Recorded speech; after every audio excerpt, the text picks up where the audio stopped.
It's also my great pleasure to introduce Dr. Giovanni Mauri from Milan, who's really going to present the other side, well, another alternative treatment option now for papillary microcancers, which is, will be very interesting. Thank you. Thank you. Thank you very much for the invitation. Of course, it's not so easy to deliver this presentation after such a prominent previous speaker. I'll try to do my best to talk to you about ablation in this field. I'm an interventional radiologist, so I'm doing ablation of different kinds of tumors. Today I will speak about this specific topic. We already saw how incidence is increasing with a stable mortality. In radiology, we often found this and call this overdiagnosis. It means that probably we are not making a really good job because we are detecting more cancers than what we really need. It would have been even possible that, and better, that not to detect some of those cancers finally turn to be better for the patient. And when we found the cancer, in the majority of cases, the patient undergoes surgery. Surgery still remains the mainly used technique for treatment of small papillary thyroid cancer. But we can try to find an alternative solution, try in some way to compensate for the overdiagnosis that we are making. We are diagnosing too many cancers. Is there a way where we can compensate this kind of problem?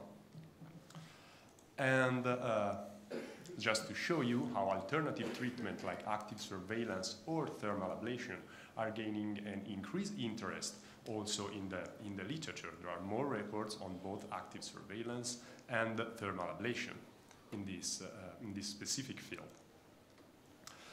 This is, of course, one of the other pictures of active surveillance, just to show you that there are some patients, and not a negligible rate of those, that increase over time. We already heard everything about active surveillance. This other paper is, I think, quite interesting because I highlight another aspect. This is a survey on about thyroid surgeon and endocrinologist about active surveillance. The majority of responders said that generally active surveillance is underused, suggesting that we should use more active surveillance.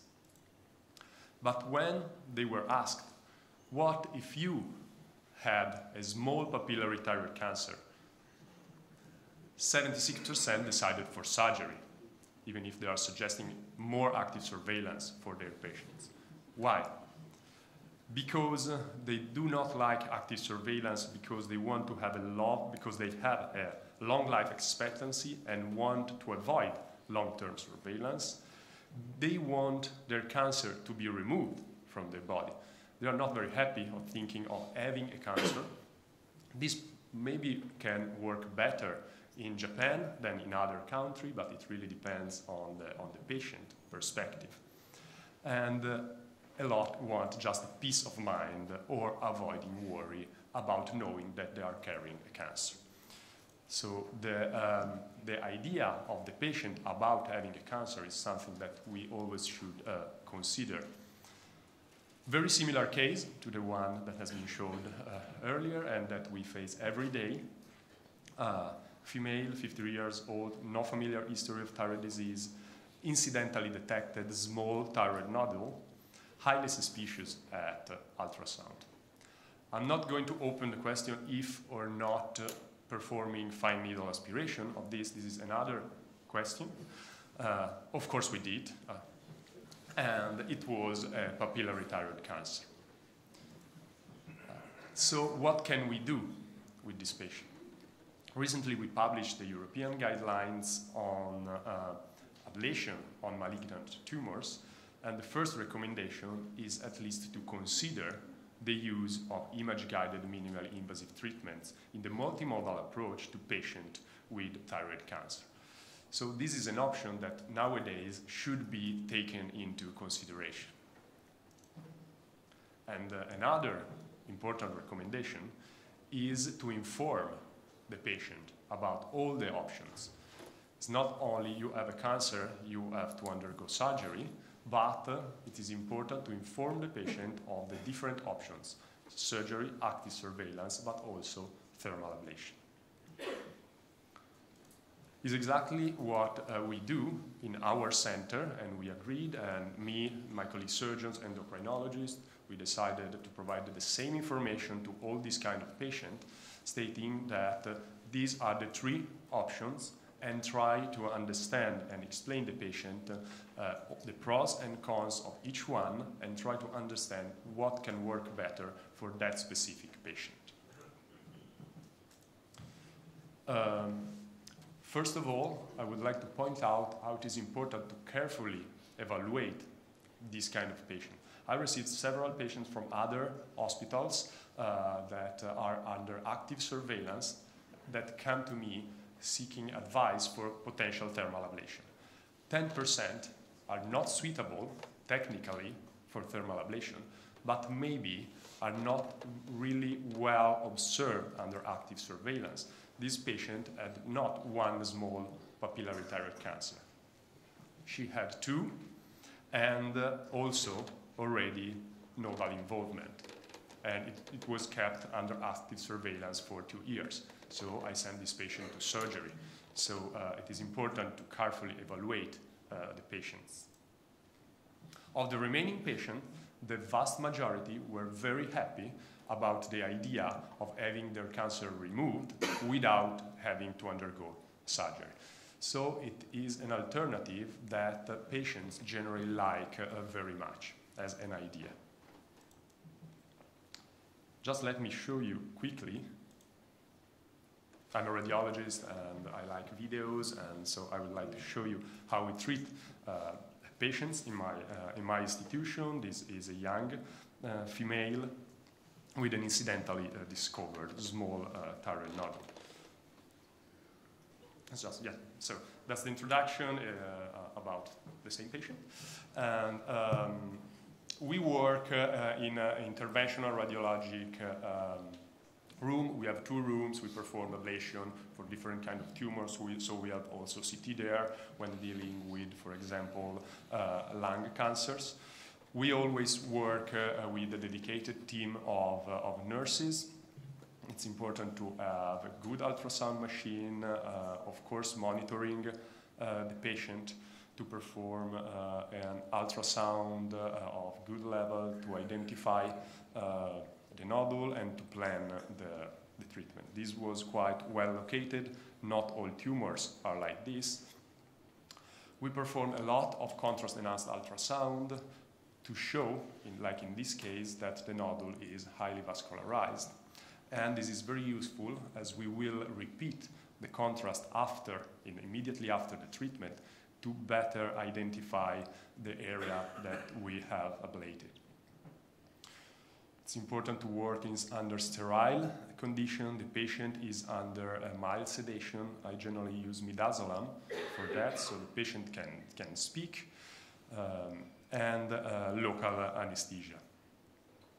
Hydrodissection, we already saw that. It is very important to protect the critical structures around. And this is the way that we perform hydrodissection with a small needle that can be placed safely close to the thyroid in order to achieve hydrodissection. Some local anesthesia, and you can decide different approaches to the nodule and eventually also change your mind. In this case, I performed here, you can see the local anesthesia also achieving some hydrodissection with this kind of fluid. Sometimes this might even be enough to achieve good hydrodissection. You see how it is possible to separate the thyroid, for example, for the carotid sheath, but there is no risk in using more fluid to achieve higher level of hydrodissection. Remember that it's very important to be extremely safe in this procedure. The first point is not to harm our patient. So you can inject a lot of fluid without big problems here. Also, as fluid might be But to move away during the treatment, we generally leave there the needle, so we can continue to inject the fluid during the procedure if we want more. We have, of course, to monitor the position of that needle during the treatment. This is a case that I did with radiofrequency, with a cooled system. Again, cold water cooling of the tip of the needle is extremely important in order to avoid carbonization. There's no need to use high power. With lower power, you can achieve large ablation in a slightly longer time. So please do not think that is a cancer, go for 60, 70 watts. It's okay to go with lower energies. If after hydrodissection the thyroid moved in any way, you can decide to use a different approach, like I did in this case. I planned a different approach, then I changed my mind. It's easy to perform another very small local anesthesia and decide to insert the needle along the long axis of the nodule in order to have an ideal ablation. You already saw the radiofrequency needles. They are very small. I prefer to use a small incision in the skin to have an easy advancement of the needle into the skin. We can place the needle in the middle of the nodule and follow the ablation by looking at the gas formation all around the nodule. You see the hydrodissection. We continue to inject a small amount of fluid there in order to protect the structure. Patient do not feel pain or strong discomfort with this maneuver. And you can see the fluid and the carotid artery. And after the treatment, after some minutes, 2-3 minutes, when the gas is mainly gone away, we repeat the contrast enhanced ultrasound in order to show and to better identify the ablated area. You can see the dark area is the fluid that we have injected, and this is the ablation area. If you compare this with the preoperative ultrasound, you can clearly understand that you've covered completely the tumor. Just very quickly, there are some papers in the literature. I just want to show you some of them. There are papers comparing radiofrequency and lobectomy, also in quite large number of patients. This was a propensity match cohort study. Quickly the results. At 4 years, the same results about recurrence-free survival, no differences, but no complication for ablation and some minor for surgery. Here you can see the statistical significant difference between the two groups before and after propensity score matching. Also, shorter hospitalization day. This is from a Chinese group, so they keep patient for 7 days in the hospital. It is not the same in other countries, but less blood loss and also cheaper. There are also high-level evidences as secondary evidences, like systematic reviews and meta-analysis. Again, 1,000 patients on one arm and the other. Here it was microwave ablation. No differences in terms of local recurrence rate and nodal metastasis. Authors concluded that ablation had shorter operation time, less intraoperative blood loss, smaller surgical incision, shorter postoperative stay, lower hospitalization, and fewer complications. Someone already is thinking about treating larger tumors. I'm not doing that. I'm not sure if we are ready to treat larger tumor, but there's some evidence and seems to be quite a good one also for larger tumor. I'm just reporting that because it's published. Again, I'm not proposing patient ablation for tumor larger than 1 centimeter. What should we do now? We have some evidences, we have developed quite a good and standard technique. We have to understand better which can be the ideal patient. We already saw some indication for active surveillance. We tried to do the same also for ablation, but in the end, each patient is different and we have to discuss with patient. The nodule location is not only the dimension of the nodule, is not 8 millimeter or 1 centimeter, but also careful evaluation of the feasibility of the technique and how it is easy to perform ablation. And the patient perspective. It's not only looking at the recurrence-free, the number of metastases, the survival, but the quality of life of our patient by carrying a cancer. Not a lot of patients, at least in Italy, after 1 or 2 years of active surveillance, are happy of still having a cancer in their body. And generally, from my experience, after some years of active surveillance, patients want some kind of treatment.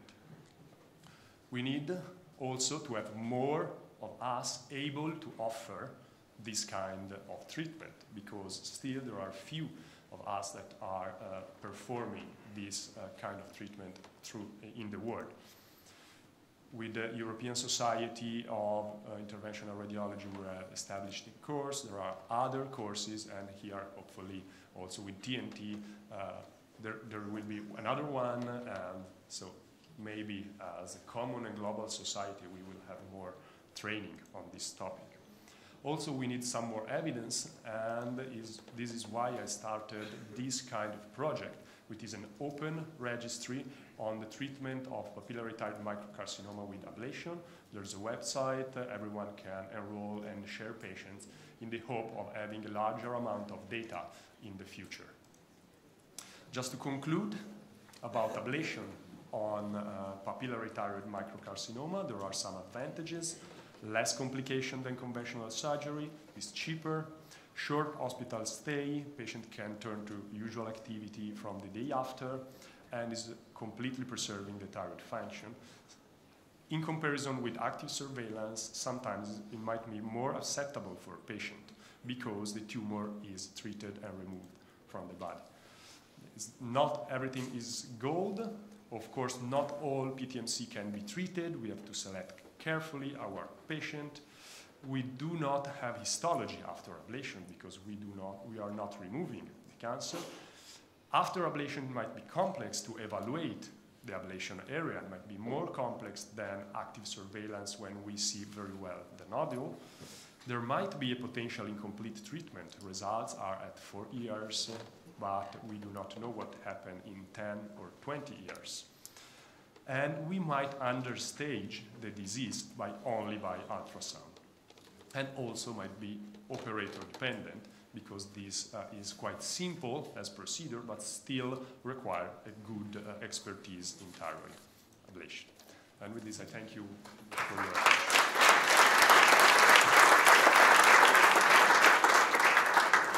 Thank you so much. That was a very informative, clear presentation. We can probably take one question, if anyone has a question. You should probably know how to turn on a microphone if you plan to do radiofrequency ablation. I agree with Dr. Sinclair. Excellent presentation. I would like to make this point. I think in the case that you showed, the papillary microcarcinoma, which at least appeared to be completely intrathyroidal and very well surrounded by normal thyroid parenchyma, I'm not sure there is a benefit of doing hydrodissection in this case. I think it sends the message to all of us who are all learners that the surgery, you're presenting it with greater complexity than I think it requires. And I think that we should all be clear that hydrodissection is a tool. It is not necessary in every case, but when it is necessary, it's very important. And I just would like to make sure that that message is clear for everyone. Well, that's absolutely right. What we always try to do is to have a standard technique. Also for other kind of ablation, we use fusion in every case, even if we see very well with ultrasound. So we have a standard technique, and this implies that you get more skilled also with hydrodissection, which is with no complications related to hydrodissection, and so we always use that. So, but what I hear you saying in that response is that you do hydrodissection whether it's needed or not. Yes. Okay.